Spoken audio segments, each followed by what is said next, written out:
Good afternoon, and welcome to the National Press Club. I'm Randy Belote, Vice President of Strategic Communications for Northrop Grumman.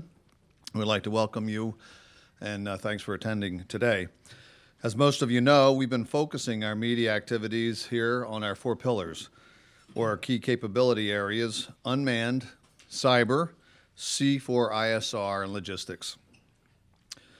Today's briefing focuses on our cyber pillar. We apply cyber to everything we do at Northrop Grumman, whether it's responding to an RFP, acquiring supplies, developing a system or platform, or training our talent. Cyber is embedded from the beginning to end. For more than 30 years, we've been a leading provider of full-spectrum cyber solutions for the intel community, DoD, federal, space, and also for global customers. Our theme for today is speed and resiliency. We're making the right investments to speed the timeline so that defenders can keep their systems resilient, both domestically and globally. This is critical to ensure mission integrity. Today, we're announcing the launch of a new Advanced Cyber Technology Center, which will bring resources to bear from every corner of our company to help solve the most challenging cyber problems. We believe our approach is unique because we are leveraging talent, external partnerships, and investments to develop strategic capabilities that have importance across a variety of customers and missions. To bring to life the importance of what we're developing, we're going to give you, from a warfighter's perspective, why speed and resiliency are so important. The briefers with us today from Northrop Grumman's Information Systems Cyber Division include Sean Purvis, Vice President and General Manager, Dennis McCallum, Director and Distinguished Technical Fellow, Advanced Concepts and Technologies, and Vern Boyle, Director of Technology. So today's briefing is on the record, and we'll have questions following the discussion today. And so without further ado, I'd like to introduce Sean Purvis, Vice President and General Manager, Cyber Division, Northrop Grumman Information Systems. Good afternoon. Thank you, Randy.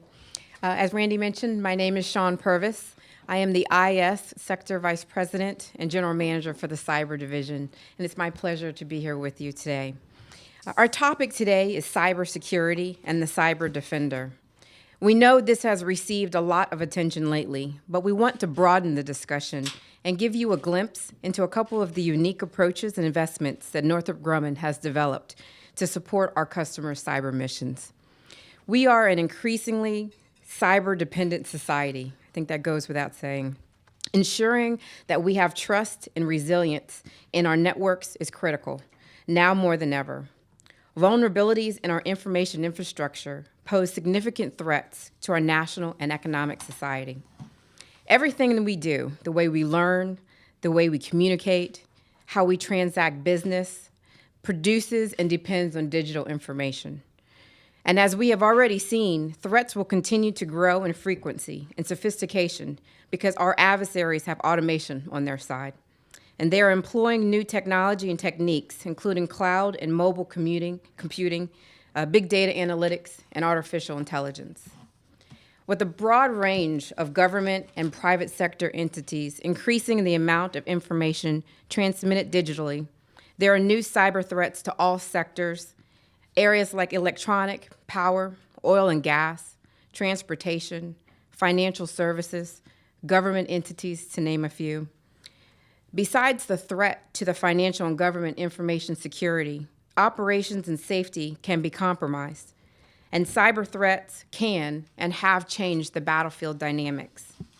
There are no shortage of examples in the news today about increasing digital insecurity, with headlines everywhere from the United States Postal Service to Target, JP Morgan, Home Depot, even as recently this week as White House, Department of State, just to name a few.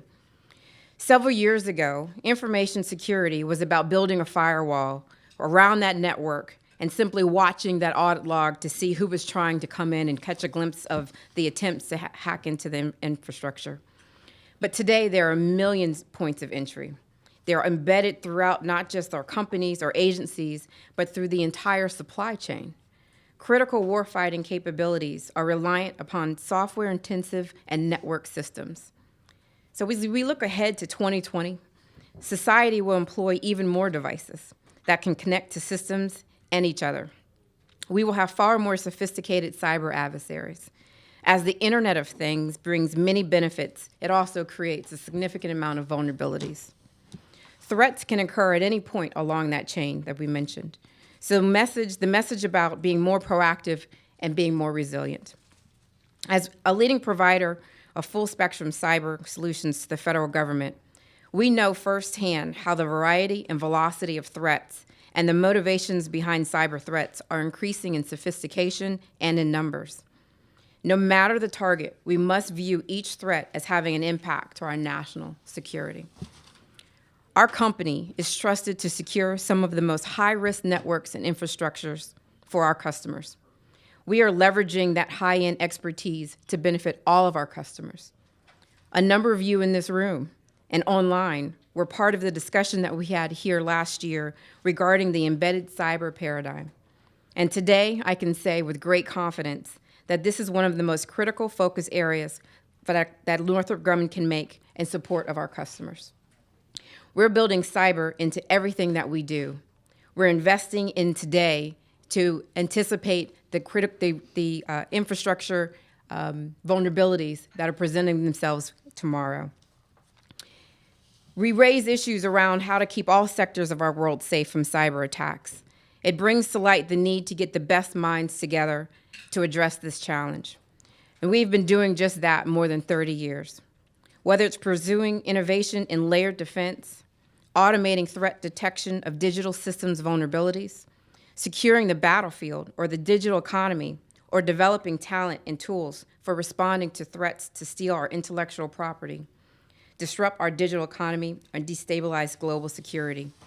To sum it up, that's why a global security company like Northrop Grumman is one of the few companies that has the ability to focus on full spectrum cyber and to apply our people, our expertise, our investments, and our strengths to meet this threat head on. I'm pleased to announce today that we have established our first ever Advanced Cyber Technology Center. This newest center of excellence will harness cyber innovation to bolster resiliency for our partners, our customers worldwide. This game-changing approach leverages technology investments and world-class expertise from every corner of Northrop Grumman to offer innovation, affordable solutions, and to tackle the most challenging cyber problems for the future. The center's charter is to create a more mature, differentiated offering that will respond to our customers' most critical challenges. We engage hundreds of cyber experts across our company and around the globe. We offer solutions to combine our own internal intellectual property with an array of IP from key partners across the government, industry, and academics. Vern Boyle, our Director of Technology and the head of the Advanced Cyber Technology Center, will be speaking later on the program. So make sure you save your hard questions for Vern. Before we move on to the next briefer, I wanted to touch on a related area, something that keeps me personally up at night. And it's the need for experienced cyber professionals and what is being done to build tomorrow's cyber workforce. There's simply not enough qualified cyber professionals to fill all of the positions worldwide. At Northrop Grumman, we are committed to investing in and inspiring students to pursue this field and are supporting several initiatives across the globe to help build the much-needed pipeline. We have partnered with the Business Higher Education Forum and the University System of Maryland to initiate several programs, one of which we just launched last month, the Advanced Cybersecurity Experience for Students Laboratory. The new laboratory is part of a $1.1 million gift from Northrop Grumman to support UMD's ACES program. It's a leading cybersecurity honors program. It's designed to build the cyber leadership of tomorrow. We're also working with the University of Maryland, Baltimore County on the Cyber Scholars Program to advance underrepresented populations of women and minorities to enter the cyber profession. Related, we're also working with UMBC to incubate cyber startup companies built around emerging technologies and leveraging undergraduate students and graduate students to help mature those technologies. But effective education and influencing the academic career path for cyber professionals really starts even earlier in the career. We have also partnered with the Air Force Association on the high school and even middle school level to get students involved in Cyber Patriot, the National Youth Cyber Education Program. The Cyber Patriot competition has grown by 137% since we signed on in 2010, reaching more than 250,000 students with more than 1,500 teams competing nationwide this past school year. Also this year, we partnered with Cybersecurity Challenge in the UK to launch the Cyber Centurion, a competition in the United Kingdom. Last but not least, we have our own Cyber Academy at Northrop Grumman, where we offer continued training to our cyber professionals, for ourselves and for our customers. We have with us today Dr. Dennis McCallum, our Distinguished Technical Fellow, Specialist in Defensive Cyber Operations and Biometrics, and he's one of our Cyber Academy instructors. So today, for the first time ever, Dennis will be presenting a Cyber Academy class for you. I've heard there are quizzes at the end of the class, so we take notes. Dennis will include the importance of speed and resilience for the warfighter fighting through the fight. So without further delay, let me turn the podium over to Dennis. Thank you very much.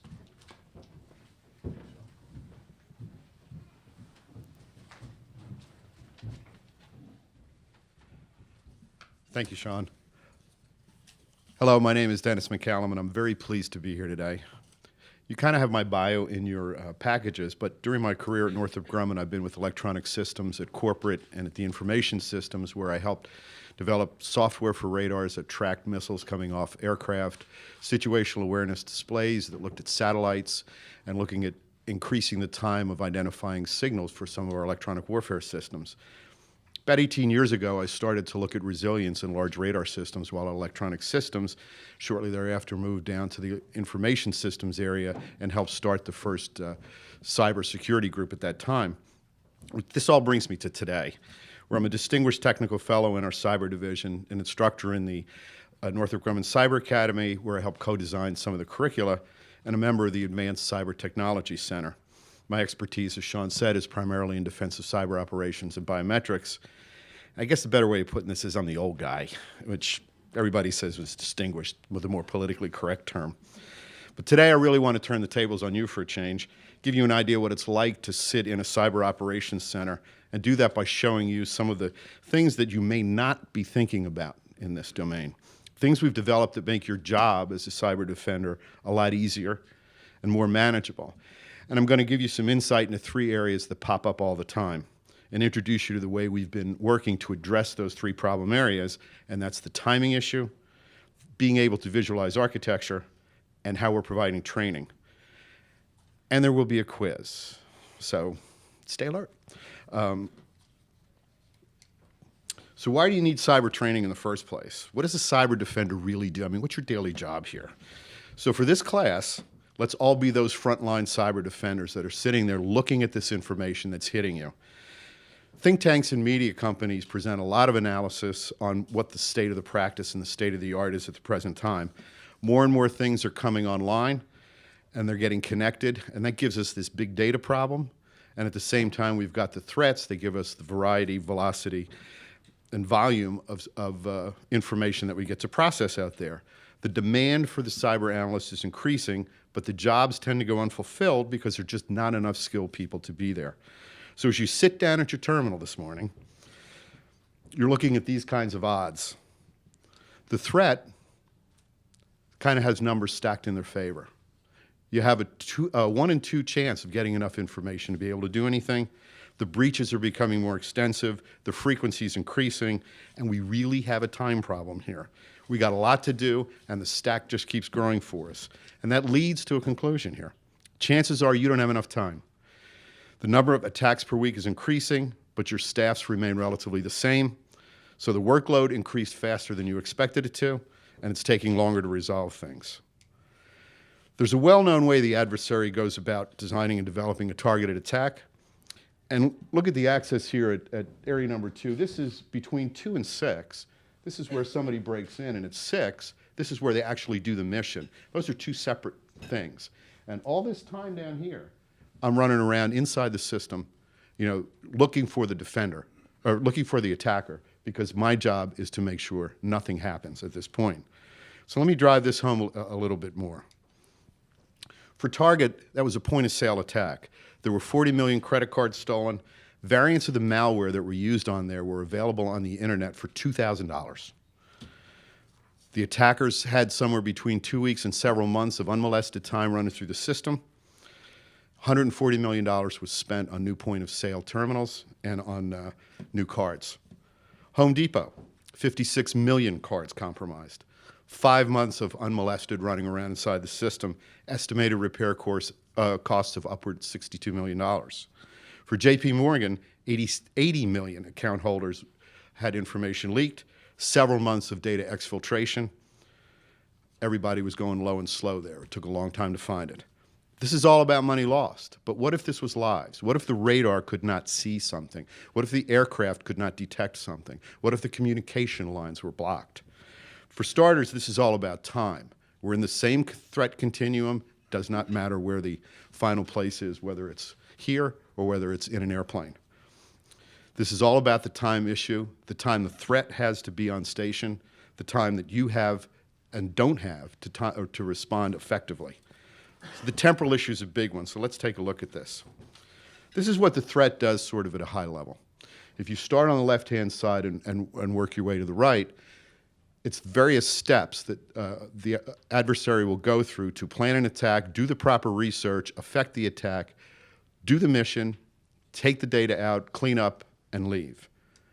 Defenders, on the other hand, sit there and prepare for an attack by looking to see what's out there in the industry, putting together your defenses, monitoring for an attack. When an attack happens, go in, take a look at it, perform the triage, do the recovery, effect some fixes, and go.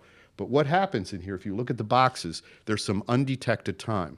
And what we're all about is trying to take that time away. Where I cannot manufacture time, I can at least affect who gets what time. And I would like to give less time to the attackers and grab more time back for us. So how can I connect these dots faster? Let me give you a little context about the threat. Last year, the Defense Science Board released a report detailing the cyber threat, and it's a very good way of being able to communicate the level of sophistication of the threat among all of us. And if you look at the top 2 areas, those are the more common kinds of attacks, the ones that have signatures that we know about, and they gradually get more complex to the state actors who are developing completely new vulnerabilities in ways that have become very difficult to imagine. Got it? Okay, pop quiz number 1, which tells you there's at least another one. So if you're looking at this, where do you think you would focus?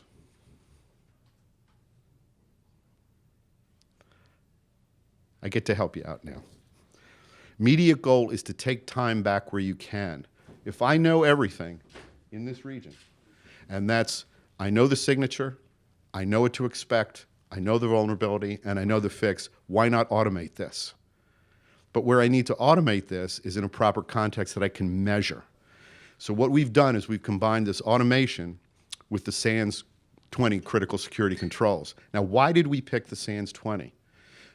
It was crowdsourced from the US government, from all the CIOs and CISOs, at what their common problems were and what their common solutions were to those problems. It's a measurable baseline. To have automation without having something to measure it against does not give us a point that we know we can depart from. So we've coupled this together. We believe that there's a lot of good use for this type of automation targeted in this area. It frees up the analysts to work in the other areas. We've actually completed a study of 8 different security operations centers and taken a look at their state of automation in that context of measuring. We're in the process right now of preparing and publishing a paper on that, on the findings of that. That'll be out in the next couple of months, so stay tuned for that. So the first answer was automation with threat context and kind of a measurable result. We've been looking at a series of solutions that move on to architecture. Because architecture, if I have a way that I can show structure, that I can visualize the picture for you, and to give you an idea of the layering of what the defenses are, I've increased my communication. If I can show you that in a picture. And that picture could look something like this. We developed the fan as an approach to show what layered defenses look like. The center section in here shows all the different technologies that are part of a layered cyber defense.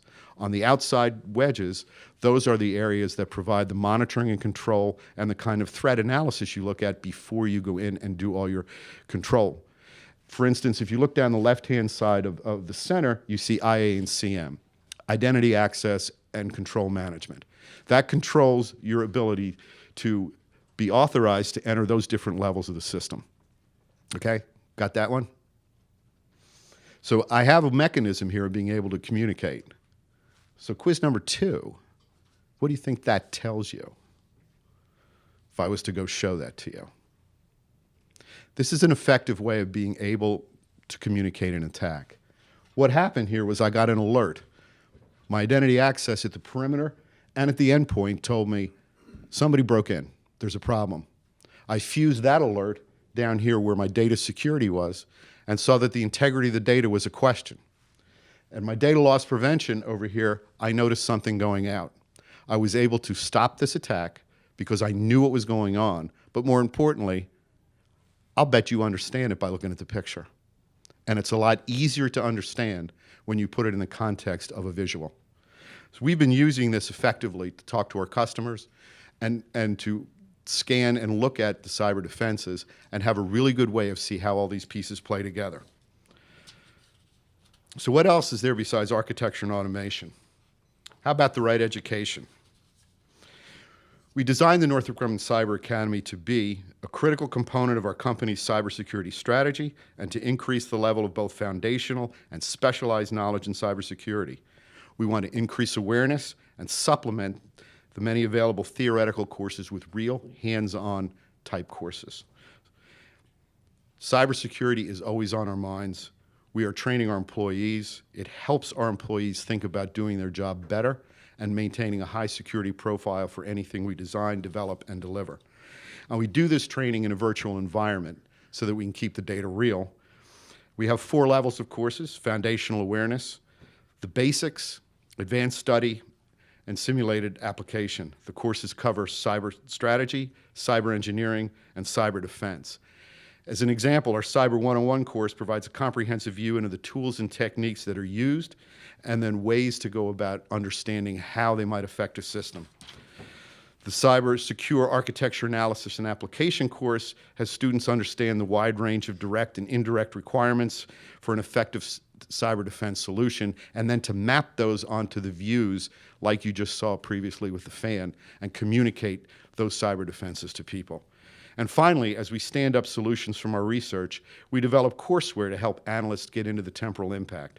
Blue Vector is our cyber intelligence product that brings automation and machine learning to discover in real time the advanced threats that helps the analyst. Remember those tier 3 through 6 we saw in the Defense Science Board report? Targeted right at that. The automation for the first 2, Blue Vector is looking at the last 4. And as we continue to develop these kinds of solutions, we're co-developing advanced curricula within the Cyber Academy to match that. Next year, with our investment program, I expect to stand up some additional architecture, automation, and forensics courses. All right, so another fun fact. I actually did my dissertation on the tangible impact of the architecture course. We went out 6 months after teaching the course to a number of people, see how that went with their customers, those that used those views with the customers, and we got kind of a resounding, hey, this is a pretty cool way to go do it. I kind of understand what's going on. It's helped my ability to communicate, and we got a lot of reasonably decent resonance on it. So we know we are onto something with that. And like I said, we've been using it for quite a while. Basically, we practice what we teach, and we teach what we practice. We are all about time, getting more of it for the defender and taking as much of it as we can get from the attacker. Measurable and contextualized cyber defense, automation, realistic and targeted cyber education, and effective cybersecurity architecture just some of the ways Northrop Grumman, and in particular the Northrop Grumman Advanced Cyber Technology Center, is focused on cyber resiliency. Now it's my pleasure to introduce Vern Boyle, our Director of Technology for the Cyber Division and leader of the Advanced Cyber Technology Center. Thank you. Thank you, Dennis. Good afternoon, everyone. How's everyone doing? Did well on your quiz. Thank you, Dennis. I wanted to fill in some of the details beneath the Advanced Cyber Technology Center. Sean introduced the Tech Center earlier, and I wanted to provide a little bit more context for what it is we're doing and the kind of technologies that we're working on. First, I want to set some context by describing our customers and the kind of problems they're dealing with. Our customers are dealing with a relentless adversary. They're under constant attack 24 hours a day, 7 days a week. The adversary is determined to gain access into their networks, steal their information, and maybe place some backdoors for some kind of future action. It's important to understand the customers we serve cannot use commercial technology alone to address their problems. It simply will not work to deal with the kind of problem they have. They have the most significant cybersecurity challenges. They have the biggest big data problems, and they have the most complex information processing problems in the world. Beyond the complexity of their problem, our customers are global. They're working together to battle against this borderless fight. And they're looking for a company, a global company, that can bring them more. They're looking for a global company that can bring them the highest end solutions to the toughest problems. And that's what the Advanced Cyber Technology Center is all about, building advanced solutions to our customers' toughest problems. So we're proud to announce the launch of our Global Advanced Cyber Technology Center. And I emphasize the word global because we are going to have major centers of gravity around the world. One major center will be in the Cheltenham area in the United Kingdom. We have a second major hub in Canberra, Australia, and we have 2 hubs within the United States in McLean, Virginia, and Annapolis Junction, Maryland. These centers will serve as regional focal points for us to develop these advanced solutions and to be able to show our customers the art of the possible in addressing the tough problems that they deal with.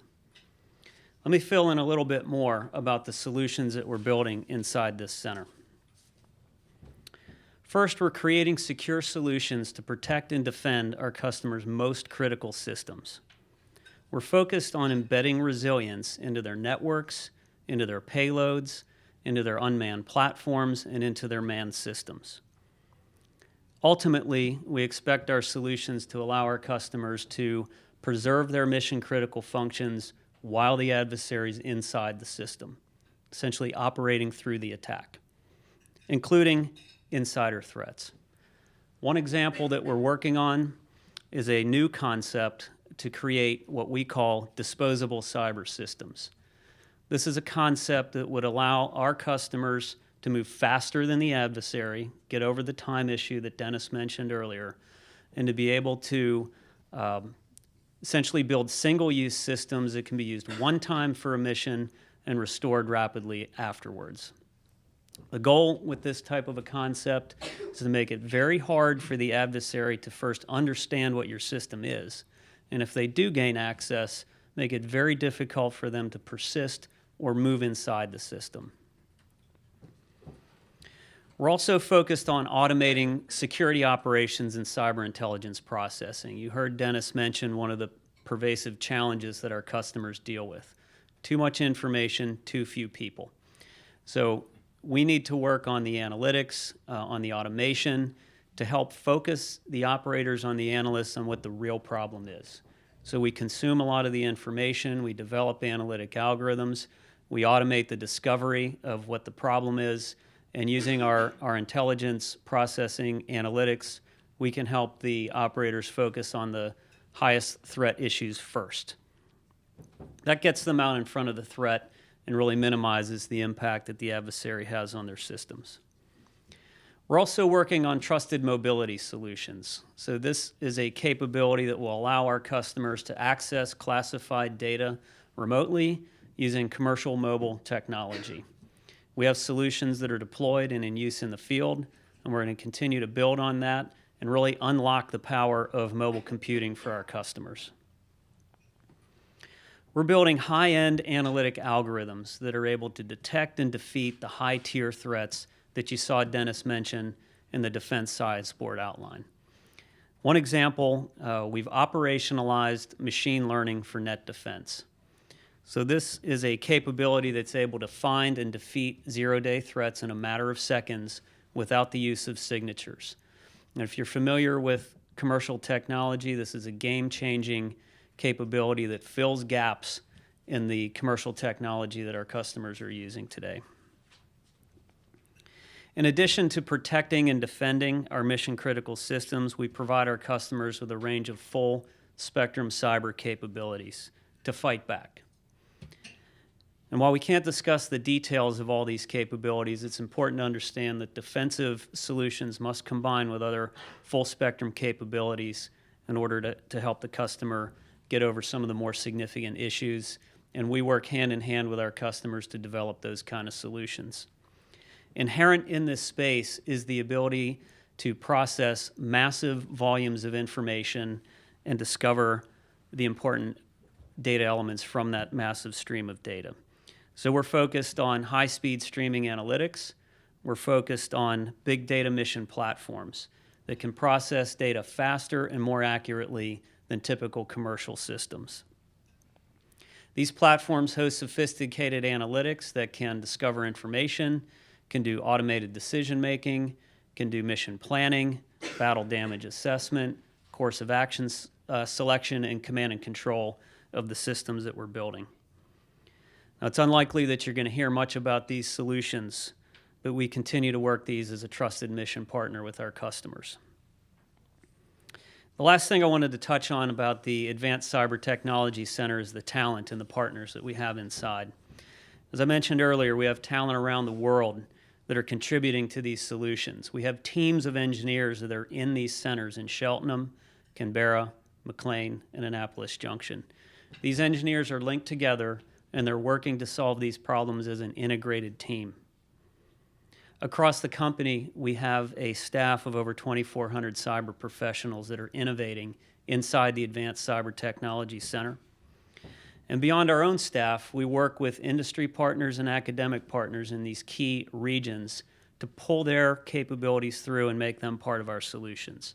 So we're cultivating these partnerships in the UK, we're cultivating the partnerships in Australia, we're cultivating the partnerships in the United States. And we're bringing those teams together and bringing all of that to our customers around the globe.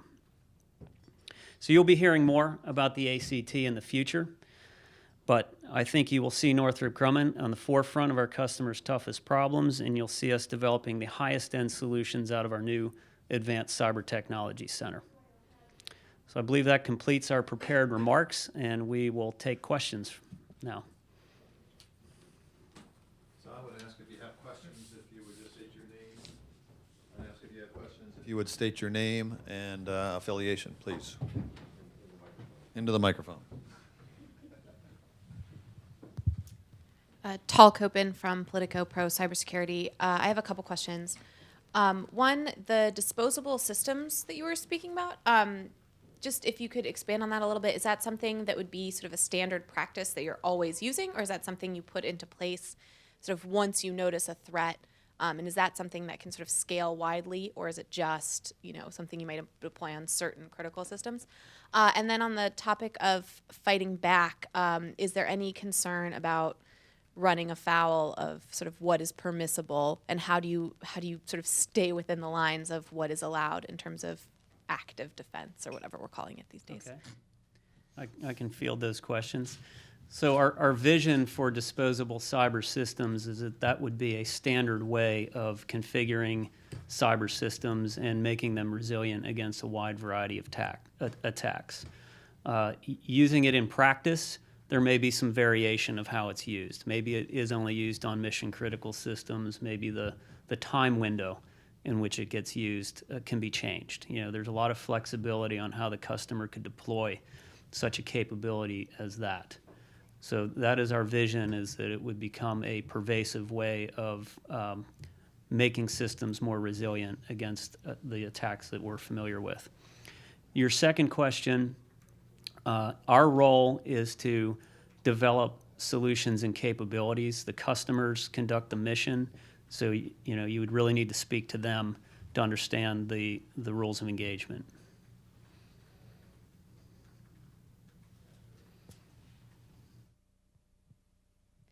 Hi, I'm Autumn Arnett with Air Force Magazine.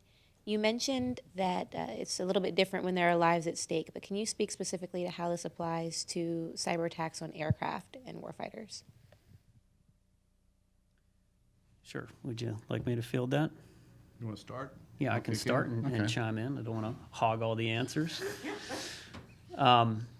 So, an aircraft, an unmanned aircraft, for example, is a type of mission-critical system.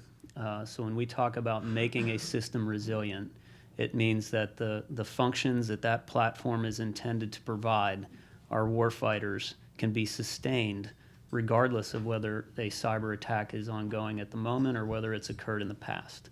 So when we talk about making a system resilient, it means that our customers can have confidence that when they're operating that platform, it's going to be able to continue to perform its function in the field, and they're going to be able to bring that platform back and land it safely and conduct the next mission with that platform. So usually those platforms are being used to support warfighters on the ground in a wide variety of ways. So the success of that mission is inextricably tied to the lives that are on the ground conducting other aspects of the mission.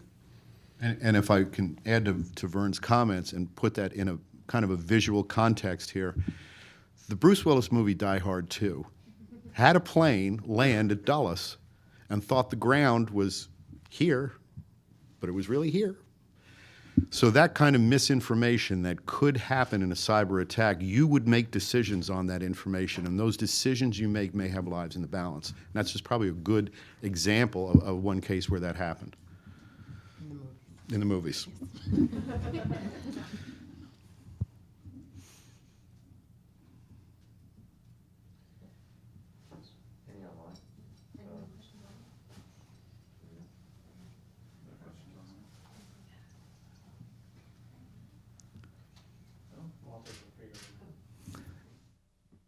Hi, David Grant with the Christian Science Monitor. For Dennis, you talked about visualization. You mentioned it in that last one, in your last response. How big of an issue is that? There's so many things sort of flowing by a junior level analyst or a mid level analyst, and visualizations are simplifications in some way. And so figuring out ways to get sort of a visual picture in front of an analyst seems to be a big deal. How much of that could be sort of a game changer for being able to diagnose these things and look at them if you could see things in a more less sort of abstract way and actually doing that analysis and being able to handle those issues? Good question, and it is actually one of the things we've been working on. One of the situational awareness tools we put together actually takes a look at the IP space. And there was, I think we have a video where it kind of flashes up and shows geographically where you see things. That gives the analyst kind of an instant idea. And we can vary whether or not, whatever those boundaries could be. They could be companies, they could be geographic location, doesn't matter. But if I can put things into a context for the analyst, they're not just looking at ones and zeros coming by in their face, they actually have something to tie that to. So we've been trying to do that. Also with the example that I showed and the test that you didn't take, I can start to highlight things on there that show me as the analyst, oh, I need to look here, I need to look here, I need to look here. So it helps me. Time, again. And I think in the center, just to add to that, we do a tremendous amount of work with big data analytics. And as we bring that technology merged with cyber technology, that's where we see the advances leaping forward. I'm following on that also with the Christian Science Monitor. Sarah Sorcher, I guess, how does this connect to the workforce issues that you guys are facing as well? I mean, if things become easier for analysts to actually see, the problems as they're coming, first, how long does that take to happen? Is that a 10-year effort? Is that a 5-year effort before things become a little bit more mainstream in that way? And does that help actually get more cyber people in the workforce if it becomes less technical and reliant on coding? there's a lot of available space in in what we need for cyber analysts at all levels. And what we try to do is come in with this education that shows who's got game for which position. Because a lot of it is, there is something about the DNA. I firmly believe that, systems thinking approaches and things like that. So we work to identify what people's strengths are, build on those strengths, and try to get them some hands-on experience as quickly as possible. But I think to answer your question, the technology is not simplifying. If anything, it's becoming more complex. And so what we look at when we're working with the University of Maryland with our ACES program, even with the Cyber Patriot starting the doctrine, if you will, earlier, is that ability to decipher through the noise and figure out what's really applicable towards solving that threat. And that's a challenge that continues to evolve in complexity as the adversaries and the ability to come in and infiltrate the network evolves in complexity. So whereas as a computer science major 15 years ago could have done one discipline, what we see now is that our cyber professionals really need a broad range of capability to be able to go out and affect the fight.